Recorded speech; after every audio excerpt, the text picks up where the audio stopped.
Comment ça s'est passé du coup après le monde amateur? Est-ce que c'est toi qui as démarché à droite à gauche pour qu'on vienne te signer, ou est-ce qu'il y avait déjà des gens qui avaient les yeux sur toi et direct après les Jeux ou même peut-être avant, on t'a proposé un contrat pour la suite? Honnêtement, je dirais que la team Rio, je pense qu'on a été la meilleure team depuis des décennies. Oui, on de traîner, scroller sur les réseaux. Ah. Je vois un tweet qui passe de Turkish et qui du coup call out, qui t'appelle et qui dit voilà, qui veut du sang frais, des noms sur le genre de carte avec Canelo, et je vois ton nom passer. Je me dis waouh, quel genre d'opportunité, où c'est toi qu'on appelle dans ce genre d'organisation, avec ce genre de promoteur qui aujourd'hui ouvre les portes et qui a remangé les cartes de la boxe, avec en plus on peut le dire des capacités financières illimitées. Donc qu'est-ce que ça fait déjà de se faire appeler déjà par le plus gros promoteur et d'avoir ce genre d'opportunité? Honnêtement, je suis très fier. Je suis vraiment fier. Honnêtement, je vais te choquer. Enfin, je vais choquer beaucoup de monde. L'équipe, j'espère que vous allez bien. Bienvenue dans cette nouvelle vidéo. Aujourd'hui, on est à British Boxing Club à Dubaï et pas tout seul. On est bien accompagné, on élève le level et on est avec une pépite. 29 combats, 24 victoires par KO, un match nul. Il combat sur les plus grosses cartes du monde entier et aujourd'hui, on va intégrer son entraînement. J'ai nommé Christian Mbili. Let's go.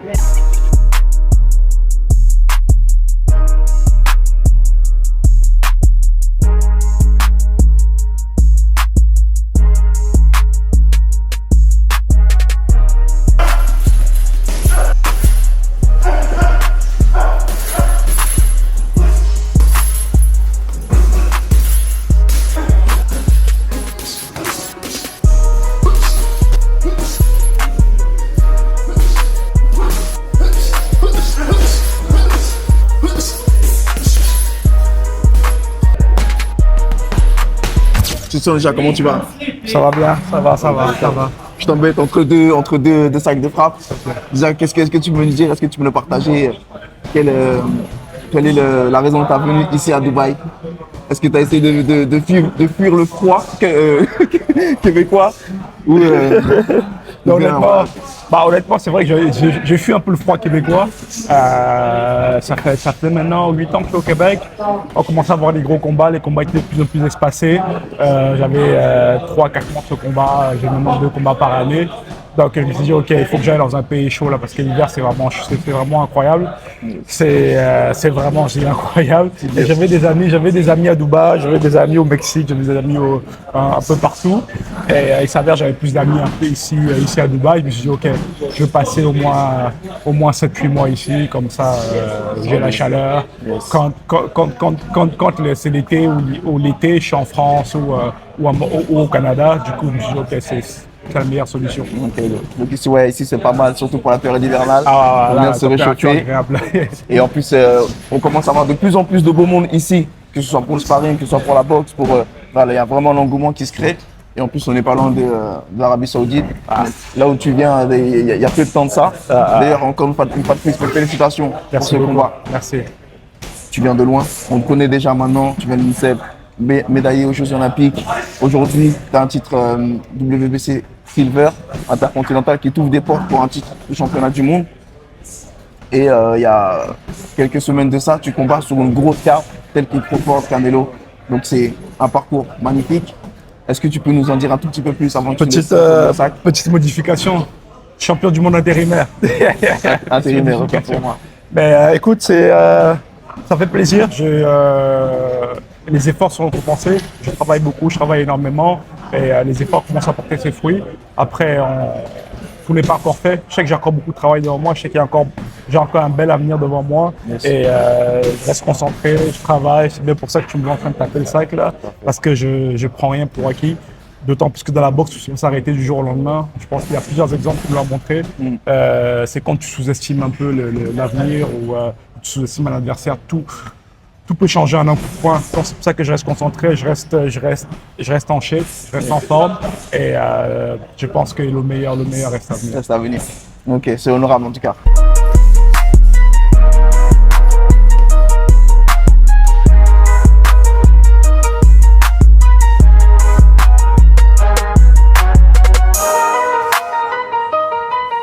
Ok, mon frérot. Donc là, fin d'entraînement. Comment ça s'est passé là? C'était un entraînement léger? Est-ce qu'on est sur un retour sur un bootcamp comme entraînement ou bien est-ce que c'est juste une histoire de garder la forme? Là, c'est plus garder la forme, vraiment répéter les gammes, garder la technique, garder la forme. Je vais sûrement je vais sûrement commencer mon camp d'entraînement d'ici quelques semaines, 3-4 semaines. Okay. Donc quand je suis à Dubaï, c'est vraiment, j'ai comme deux équipes. J'ai une équipe à Montréal pour mes camps d'entraînement et ici, je m'entraîne avec Golden Ring, avec André qui s'occupe un peu de nous parce qu'on a aussi Dima qui est avec ma promotion, qui est dans ma promotion. Et ça permet vraiment de garder la forme et être coordonné entre l'équipe du Canada et l'équipe d'ici. Vraiment, je dirais plus garder la forme, ne pas trop prendre de poids. Ok, c'est lourd. Moi, j'ai pas mal de questions. Donc aujourd'hui, je veux qu'un peu qu'on décortique tout, qu'on rentre dans les sujets un peu, certains peut-être épineux et d'autres un peu plus techniques, histoire que vraiment on puisse comprendre comment on évolue au sein du monde amateur et aussi au sein du monde professionnel. Donc toi, du coup, comme je l'évoquais tout à l'heure, tu sors de l'équipe de France, tu as été médaillé olympique. Comment ça s'est passé du coup après le monde amateur? Est-ce que c'est toi qui as démarché à droite à gauche pour qu'on vienne te signer ou est-ce qu'il y avait déjà des gens qui avaient les yeux sur toi et direct après les Jeux ou même peut-être avant, on t'a proposé un contrat pour la suite? Honnêtement, je te dirais que la team Rio, je pense qu'on a été la meilleure team depuis des décennies. Oui. Après les Jeux, je pense qu'en France, en tout cas, tout le monde s'est battu, RMC, Canal, pour avoir un maximum de l'équipe. Okay. Pour avoir un maximum, je pense qu'il y avait des budgets de fou, là, des sign-on bonus, des premiers combats à 30, 35 000, 50 000. Il y en a même qui ont eu des 200, 250 000. Aïe, aïe, aïe. Moi, j'ai été plus ou moins chanceux à long terme. Encore une fois, je t'explique. Parce que moi, après que je suis devenu champion d'Europe, une fois j'ai eu ma médaille au championnat du monde, Marc Ramsey, que tout le monde connaît, qui est un entraîneur, l'un des meilleurs entraîneurs au monde, il m'avait repéré déjà dans les championnats du monde, les championnats d'Europe. Yes. Et une fois que j'ai eu ma qualification, il m'a envoyé une invitation, il m'a contacté via les réseaux sociaux. Il m'a dit, écoute, moi je le connaissais parce que c'était l'entraîneur à Jean-Pascal. Et Jean-Pascal à l'époque était champion du monde, était super populaire.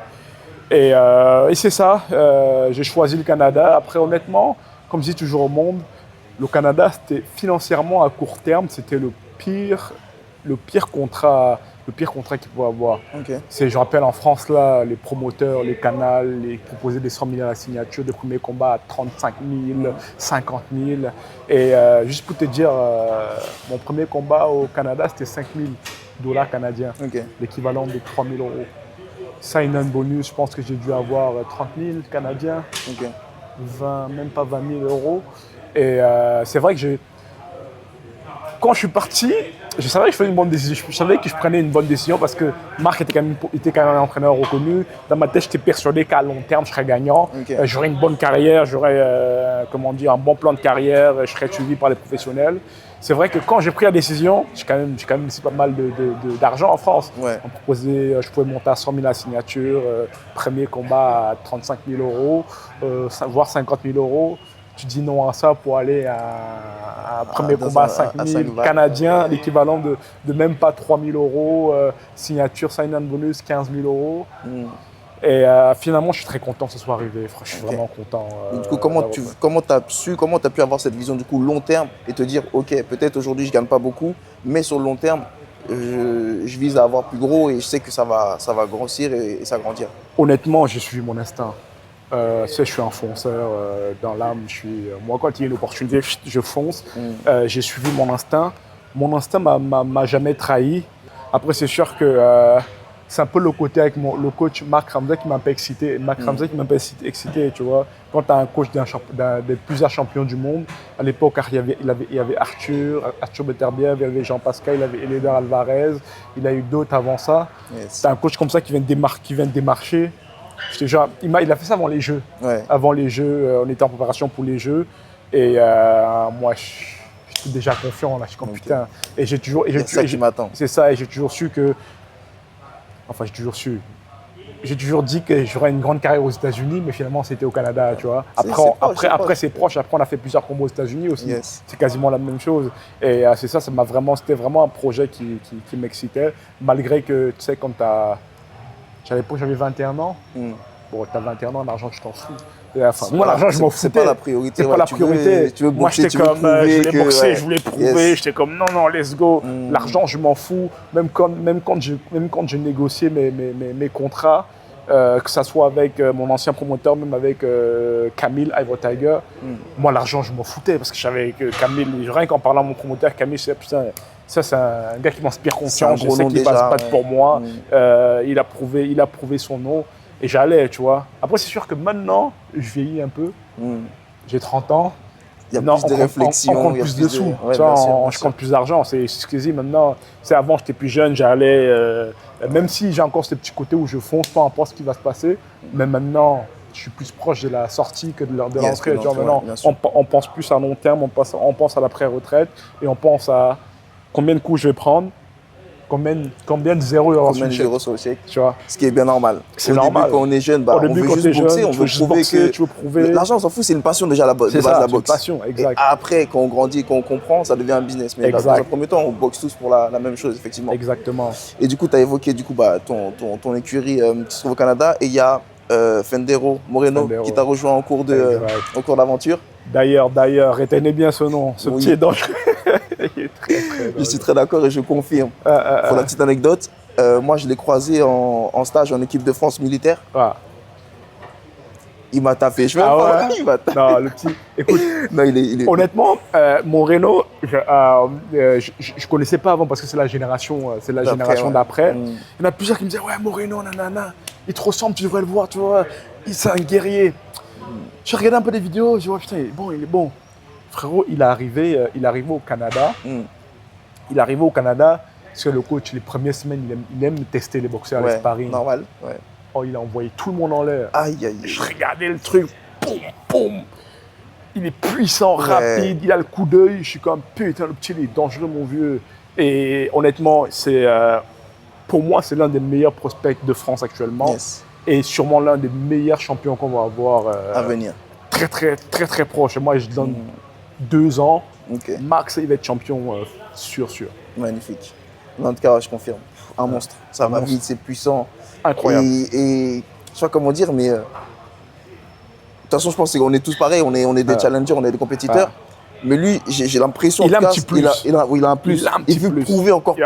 Mais c'est pas méchant, mais c'est pour vraiment montrer qu'asseoir sa place. Et ça, franchement, ouais. Même dans le gym, ça se voit. Tu vois, au début, tu vois, on parle, il sourit. Mais quand il s'agit de castagner, de bosser, aïe, c'est plus le même. C'est ce qu'il faut. C'est ce qu'il faut pour être un champion. C'est exactement ce qu'il faut.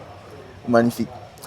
Du coup, il y a peu de temps, moi, je suis en train de scroller sur les réseaux. Je vois un tweet qui passe de Turkish et qui du coup call out, qui t'appelle et qui dit voilà, qui veut du sang frais, des noms sur le genre de carte avec Canelo, et je vois ton nom passer.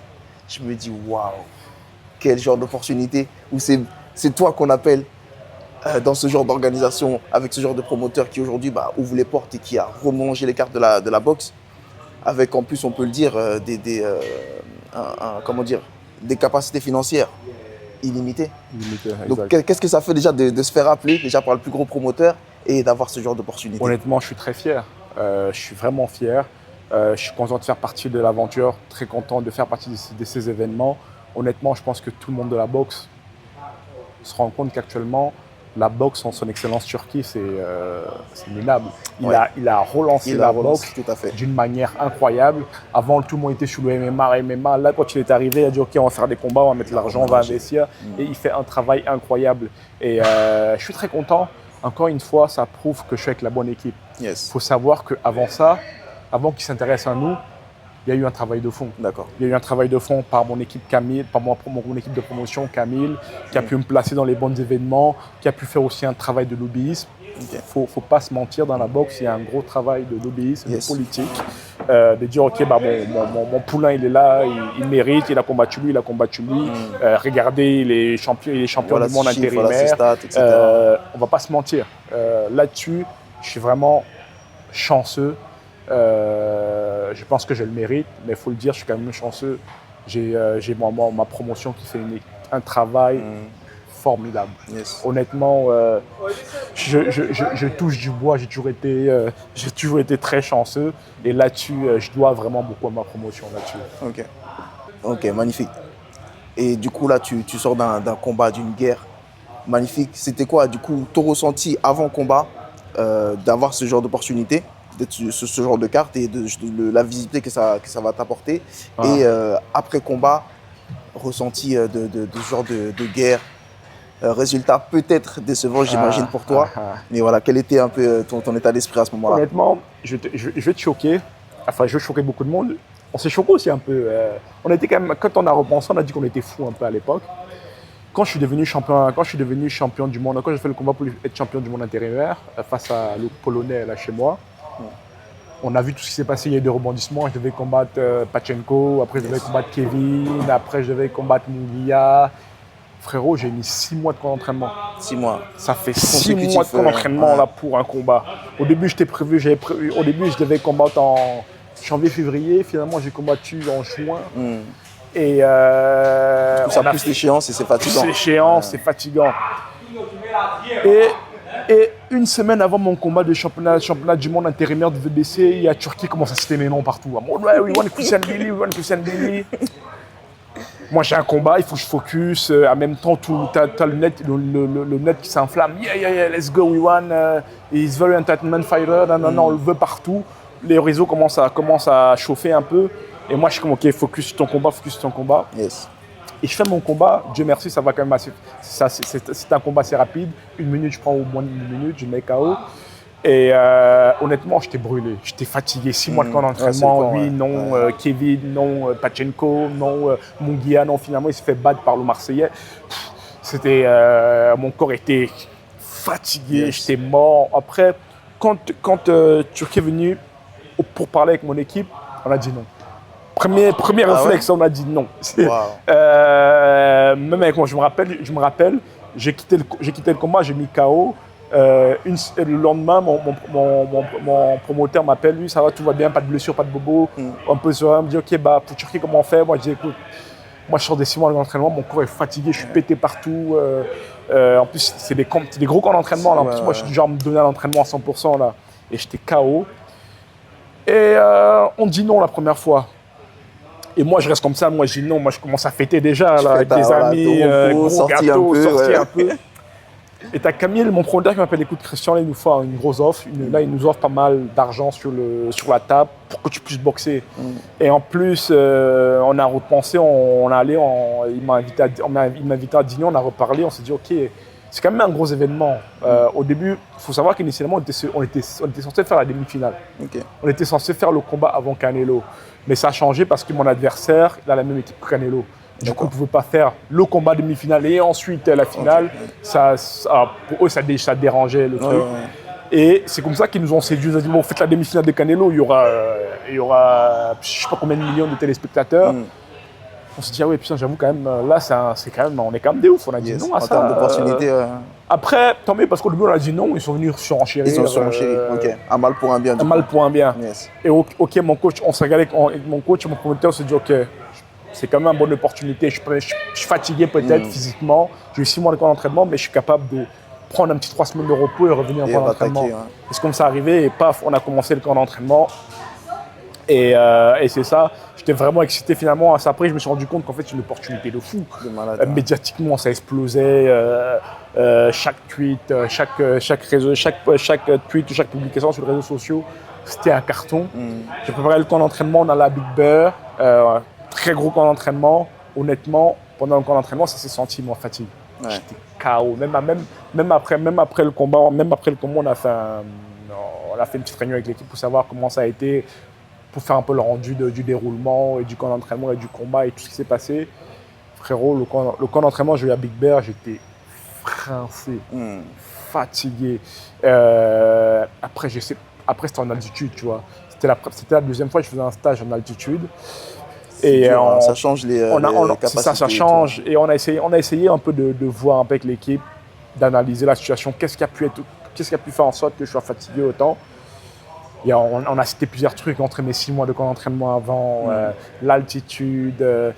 il y a eu plusieurs paramètres, tu vois. J'ai eu quelques bobos aussi parce que quand tu es fatigué comme ça, tu as fait 6 mois de camp Tu d'entraînement, blesses, tu reviens, tu tu as eu blesses des facilement, blessures, ouais, des ouais. inflammations partout. J'avais des. Et on est quand même allé au charbon. Dieu merci, on n'a pas eu vraiment de grosses blessures qui nous ont empêché de combattre. Enfin, qui auraient pu nous empêcher nous empêcher de combattre. Et c'est ça, finalement, on est allé à Vegas. On a livré le combat. Du coup, ce que tu nous dis là, du coup, moi je trouve ça incroyable parce que du coup, tu as qu'un entraînement dans les pattes, fatigue intensif, derrière opportunité de ouf, donc un bien pour un mal pour un bien. Et tu nous fais un combat de dingue, de c'est ça. malade, avec la Honnêtement, fatigue cumulée. j'ai fait un combat de dingue, mais je pense que quand j'ai dit à beaucoup de personnes, l'objectif numéro 1, évidemment, c'est de gagner le C'est combat. gagné, oui. L'objectif numéro 2, c'était, pour moi, dans ma tête, je suis comme, on va voler la vedette à la finale. Moi, dans ma tête, c'est ça, là, je veux être le meilleur combat de la finale. Ça, c'est réussi. C'est réussi. Ça, c'est réussi. Mais justement, je me suis trop focusé dessus. Ok. J'ai trop focusé en mode, ça va, tu vois, il va y avoir du sang, le monde va se rappeler de ce combat, tu vois. Yes. On va tester ça, le monde va se rappeler, ça va être une dinguerie. Là, ils vont en parler pendant des centaines d'années. Mais justement, j'ai tellement focusé dans ça que je pense que j'ai manqué un peu de lucidité, de technique. Je dis comment on va à la guerre, frérot, c'est une boucherie. Là, ça va péter, tu vois. La guerre Mais je pense que j'ai manqué un peu d'intelligence. Mais honnêtement, tu sais, j'ai regardé le combat. Il était très bon. Oui. Il était très bon. Frérot. On va pas se mentir, il était très bon. On s'y attendait. Même mon coach, pour te dire, quand ils ont annoncé le combat, je dis à mon coach, oh, c'est pas grave, même si j'ai fait 6 mois de camp d'entraînement, je vais le taper, il est nul. Moi, je suis non, je vais le tabasser. Mon coach m'a dit, écoute, Christian, c'est toi ici. Il m'a dit, écoute, on a analysé ce combat.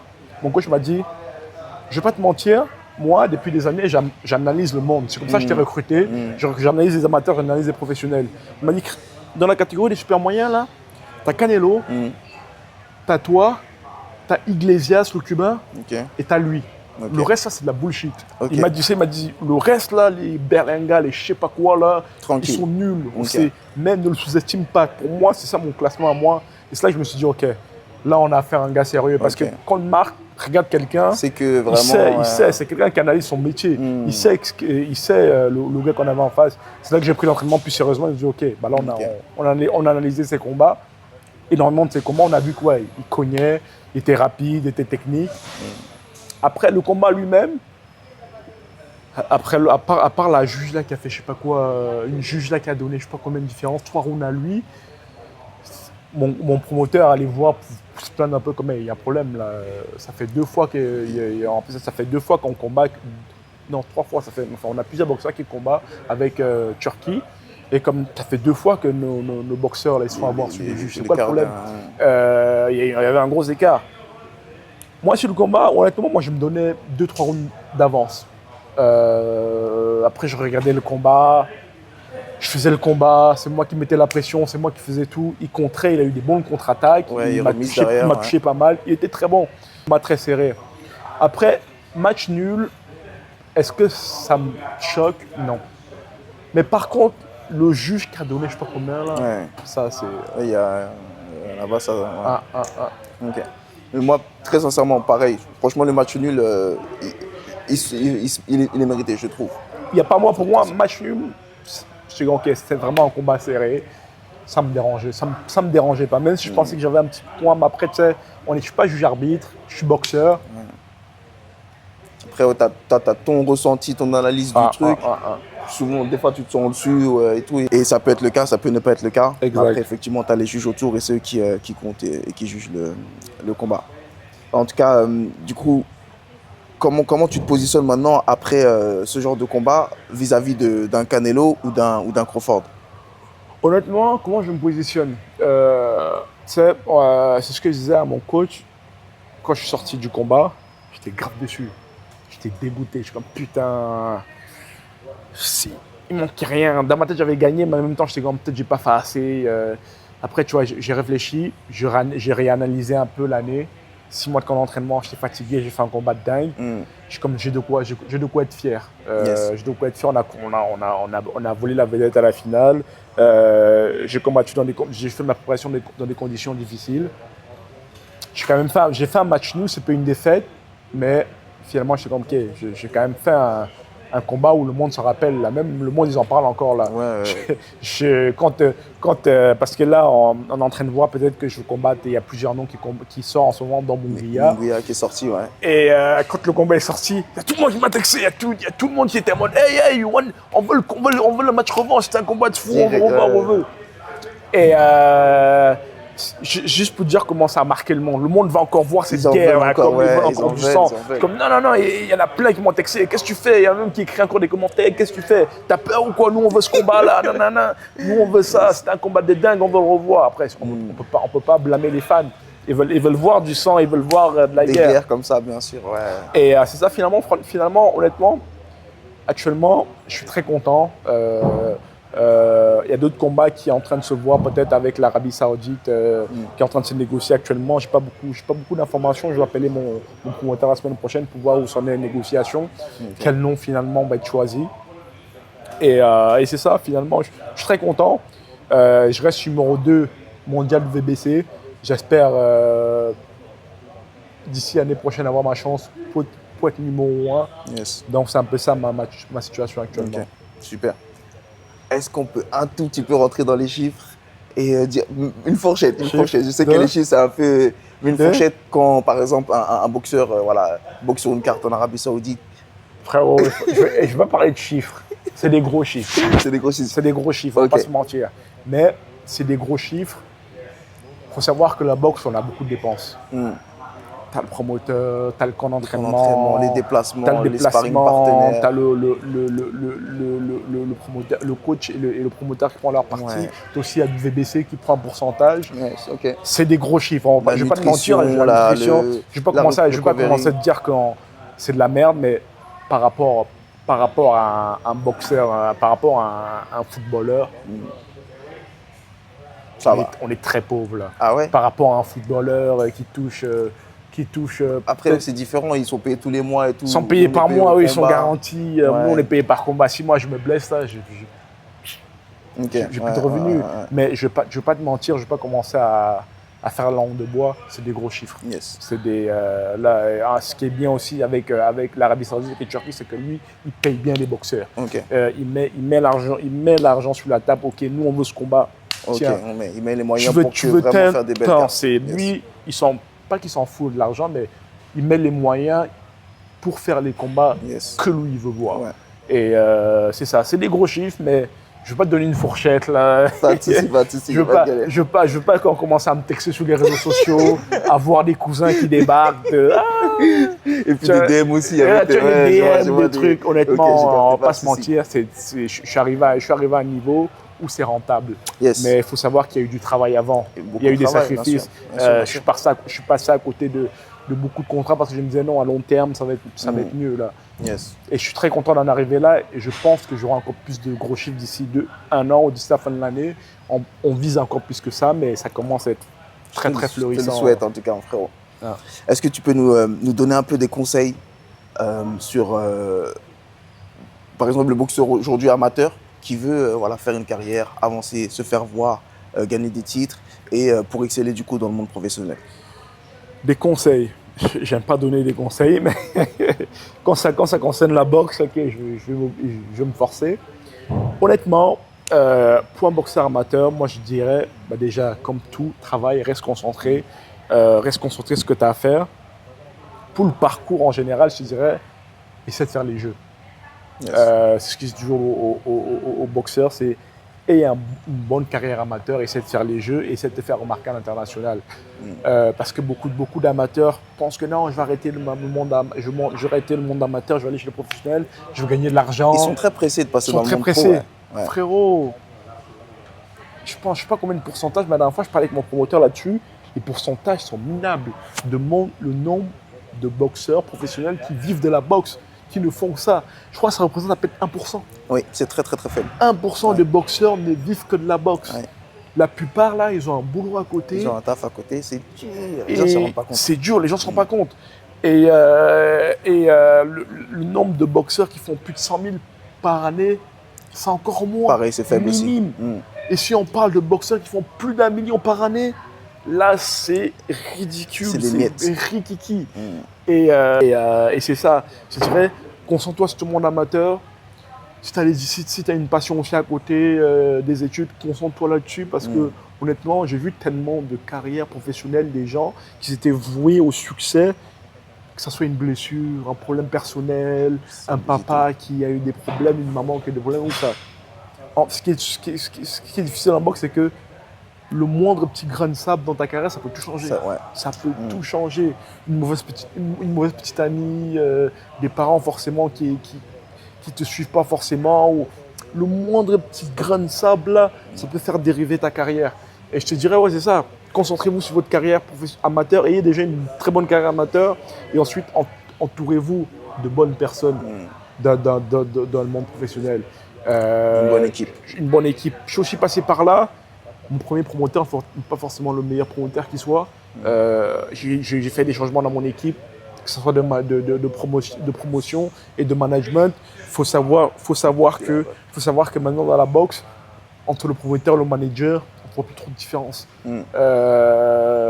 Tu vois la différence lorsqu'ils prennent la paye dans ton chèque, là, mais le travail… Mais avant, ça reste plus ou moins le même travail. Le travail, c'est la même chose. Ouais. Et il y en a beaucoup qui se perdent là-dessus. Non, il faut un promoteur, il faut un manager. Finalement, tu te retrouves avec un promoteur et un manager qui te pompe 30%. À la fin, tu n'as plus rien. Et c'est vraiment, étudier le monde professionnel, savoir vraiment, parce qu'il y en a plein. Moi, j'étais le premier. Je suis allé dans la boxe professionnelle, je ne connaissais rien. Dieu merci, j'avais un petit peu John Dovey qui m'a aidé un petit peu. Même malgré ça, il y a des pièges que je n'ai pas pu éviter parce que je n'avais pas les personnes, comment dire, autour de moi qui connaissaient vraiment le monde de la boxe professionnelle, qui me disaient ok, attention ce piège, attention, il y a certains promoteurs où il faut surveiller, il faut voir qu'ils ne font pas n'importe quoi. Et Dieu merci, j'ai quand même été chanceux. Assez rapidement, j'ai trouvé, je pense, la meilleure équipe qui soit, avec Camille et Ivor Tiger, qui font vraiment un travail incroyable. Mais c'est ça, entourez-vous bien, ayez une bonne carrière amateur, mais surtout très important pour, je pense qu'on parle beaucoup pour les fans français, là. Très très important. Et c'est ce qui arrive toujours, même mon équipe encore au Québec se fout de ma gueule pour ça. Boxe amateur, là, comme ça, là, on touchait sans se faire toucher, là, rapide. En professionnel, ça ne vaut plus rien. Ok, oui. Là, bien sûr. Mon équipe au Québec se fout toujours de ma gueule. Ouais, les Français, là, le jeu de jambes, là, c'est beau, on va pas se mentir. Il en faut un petit peu pour progresser. Ouais. Mais en boxe professionnelle, les gens ils veulent du spectacle, du charbon. Il faut que ça colle. Ouais. Et parce qu'à chaque fois, mon équipe regarde les carrières des boxeurs professionnels en France. Ils voient comme 30 combats, 5 KO. Il y a un problème de ratio, là. Le quota, il est pas bon. À chaque fois, mon équipe est comme, mais c'est quoi votre problème en France? Tu vois, l'autre, il a 25 combats, 2 KO. Les coachs sont comme, mais il se passe quoi en France dans vos athlètes? Et c'est là que je vous explique qu'en France, on est beaucoup sur la technique, sur la précision, mettre un bon jab, mais on n'est pas forcément sur la puissance. Et là-dessus, encore une fois, comme je montre, pourquoi il y a moi et Moreno que tu as choisi? Frérot, parce que ça cogne. Ça cogne. C'est la castagne. On n'est pas là pour toucher, bouger. Tu verras, tu vas le remarquer. Pourquoi même Turquie il est venu citer mon nom dans les événements pour voir avec Canelo? Parce qu'il sait qu'il y aura du spectacle. Il veut que, pourquoi les gens actuellement reveulent ce combat qu'on a fait de dingue avec le Guatémaltèque? Frérot, ça charbonne. Et il faut savoir que après, l'environnement est en train de changer un peu avec Turquie et l'Arabie Saoudite. Il faut savoir que c'est la télé qui finance les boxeurs actuellement. Ouais. C'est que ce soit les combats qu'on a avec ESPN ou avec c'est les télés là, c'est les télés qui mettent l'argent. Okay. Et les télés ils veulent du spectacle. Les télés ils veulent deux boxeurs. Ça vende. Il faut que ça vende. Si tu commences à toucher rapide, là, bouger. Il n'y a que Mayweather qui pouvait faire ça parce que Mayweather, il savait qu'il fallait qu'il parle, il fallait qu'il ait des haters qui veulent le voir perdre. C'est comme ça qu'il a fait son argent. Il y a beaucoup de gens qui veulent faire la Mayweather là. Frérot, tout le monde le sait, Mayweather, niveau spectacle, il n'y avait rien. Et je vois beaucoup de jeunes là, quand je vais en France ou ailleurs, dans les salles, ils se regardent dans le miroir et jab, c'est beau. Comme jeu de jambes. Je regarde, je dis, c'est beau. C'est une très belle technique. Mais mon gars, tu veux signer professionnel, tu veux attirer la télé, tu veux attirer les promoteurs. Tu vas beau avoir un beau job là, c'est bien, tes jeux de jambes, tes II. Mais c'est pas suffisant. Ce ne sera pas suffisant, ils ne vont pas te signer pour ça. Ils veulent du charbon, ils veulent quelqu'un, il faut que ça cogne. Il faut que tu montres que tu as des coronaises, tu vois, il faut que tu... Et c'est un peu ça les conseils que je dirais. Je ne dis pas non plus qu'il faut laisser tomber la technique. La technique, c'est très important. Je pense que je suis quelqu'un, ma technique m'est un peu, comment dire, je suis un peu déficitaire techniquement, tu vois. Et c'est très bon la technique, mais focuser quand même sur faire mal, donner le spectacle et donner le show. Ok. Prenez des notes. Avant dernière question. Qu'est-ce qui fait pour toi, à ton sens, la différence entre un bon boxeur et un champion? Un bon boxeur et un champion. Honnêtement, je te dirais, il y a le mental. Il y a le mental. Et de deux, comment dire ça, c'est, j'ai perdu le nom en tête, c'est vraiment la persévérance et le travail. T'as beaucoup de bons boxeurs. J'ai connu beaucoup, j'ai commencé moi ma carrière en équipe de France junior. J'avais 15 ans, il y avait tellement de talent, frère, j'étais nul en équipe de France junior. Je regardais ça, je me disais, il y avait tellement de noms qui étaient des monstres que rien qu'entre les juniors et les seniors, il y a eu un gros tri là. Il y en avait, ils se reposaient sur leur acquis. Il y en a, malheureusement, ils ont eu des problèmes personnels, ils ont arrêté la boxe.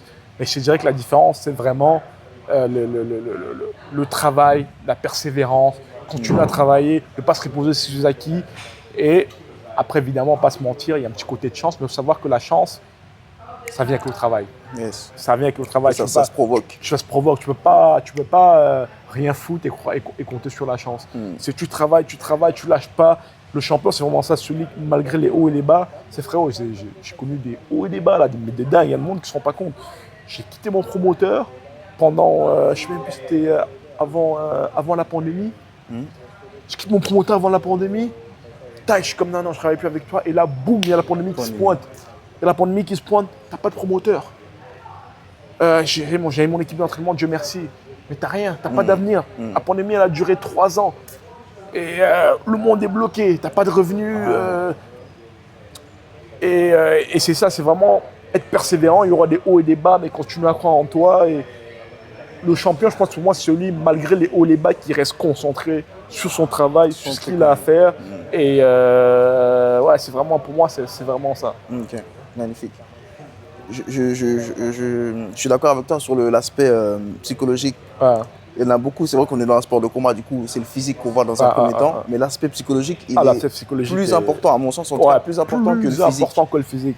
Avec un mec qui a un mindset plus puissant que le tien, t'es mort. C'est ça, il va te bouffer. Mort, il va te bouffer. Donc sur ça, je suis totalement exactement ça, psychologiquement, tu dois être fort. C'est vrai qu'on a tendance à croire, Christian, il est balèze, frérot, tout se passe là. Si t'as pas ça, en plus, le pire, c'est que, je pense que tout le monde peut faire l'expérience là. Il y a des jours, j'arrive à la salle, psychologiquement, je suis perdu. T'as pas envie. Et ça sent. C'est là que j'ai compris, je crois qu'il y a peut-être 5 ans en arrière que j'ai compris ça. Comme il y avait des boxeurs, je faisais des sparring, c'est tranquille. Là, j'arrive, des vacances, je suis pas bien, m'a pris la tête là, j'ai des problèmes là. Et là, bam, bam, c'est là que je comprends que psychologiquement, tu dois être prêt. C'est beaucoup plus important que le physique. Que le physique, totalement d'accord. Yes.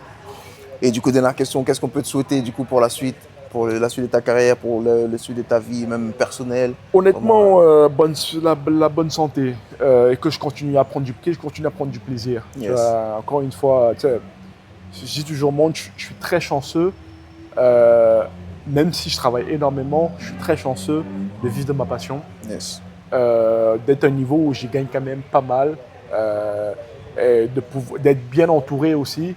Je suis vraiment très chanceux. Je pense que comme on souhaite de continuer à prendre du plaisir dans la boxe,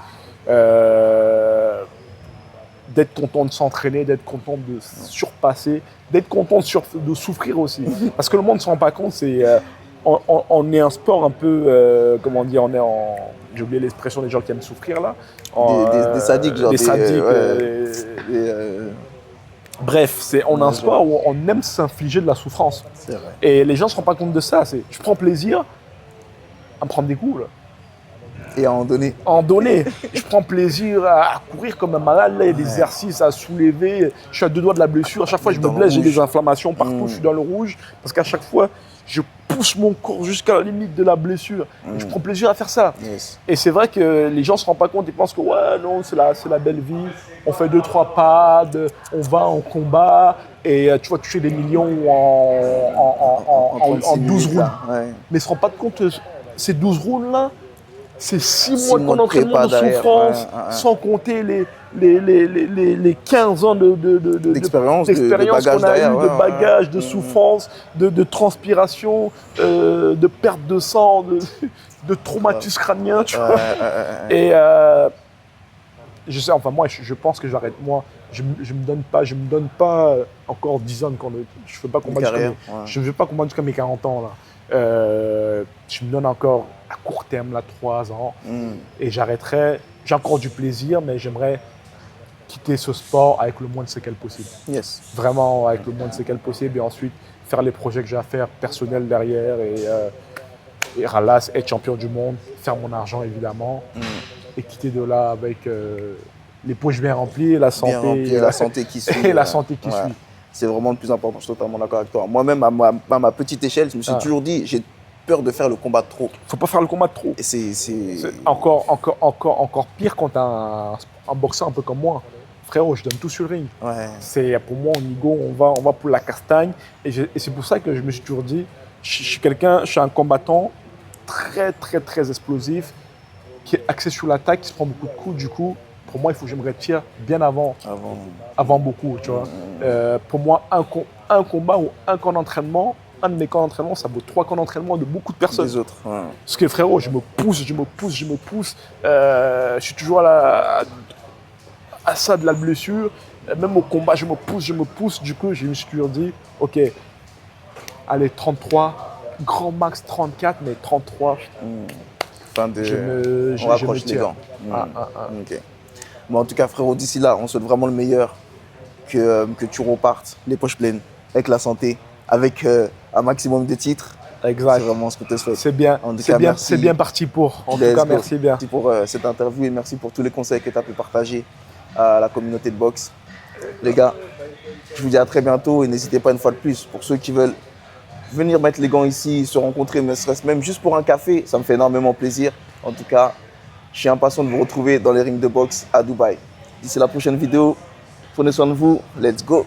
Tu es boxeur professionnel, alors bouge pas, cette vidéo est pour toi. J'ai boxé pendant 18 ans. Aujourd'hui, je suis promoteur à Dubaï. Et avec mon expertise, j'ai développé un écosystème qui peut permettre à n'importe quel boxeur amateur de devenir boxeur professionnel. Si un jour on t'a dit que tu étais trop vieux, ton palmarès n'était pas assez bon, ou bien peut-être que tu as été inactif, t'inquiète pas, je m'occupe de tout. Malgré toutes ces conditions, tu peux quand même passer dans le monde professionnel.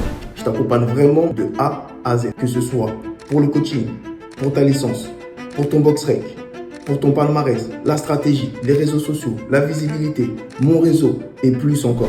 Si tu veux passer dans le monde professionnel, dès ce mois-ci, je te laisse m'envoyer un DM. Mais attention, les places sont limitées. J'accompagne que 3 boxeurs par mois, donc à toi de jouer. Let's go!